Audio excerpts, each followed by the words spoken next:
Hello po, ang medisina noon at ngayon. Parman buwelva po uli. Ayon sa pananaliksik marami pa rin sa atin ang naniniwala na ang panggagamot ay karaniwang ginagawa sa pamamagitan ng mga pamahiin, orasyon at relihiyosong ritual. Ang panggagamot na gamit ng Pilipino o tinatawag na yung albularyo o ang paggamit ng mga halamang gamot upang malunasan ang karamdaman. At sa pag-usbong ng mga makabagong teknolohiya at sa makabagong modernisasyon, napakaraming mahuhusay na manggagamot ang naglahad ng kanilang mga pag-aaral. Kaya't naging napakabilis ang pagsulong ng medisina. Sa ikalawang pang siglo, na-discovery ang insulin para sa diabetes. Chemotherapy naman ang paggamot sa kanser, dialysis para sa sakit sa bato, open heart operation at mga organ transplant. Ngayong 21 siglo naging posible na ang napakaraming bagay na di natin halos maisip na posible.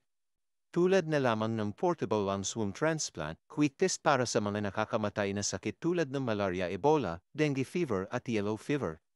Gaano man kalayo ang maabot ng makabagong medisina, ang mahalaga ay maisakatuparan ito sung layuning magtaguyod ng malusog at katanggap-tanggap na kalusugan sa lahat ng tao dahil ito ay isang sanay ng agham ng kalusugan. Parman buwelva po uli, ingat po palagi and God bless po.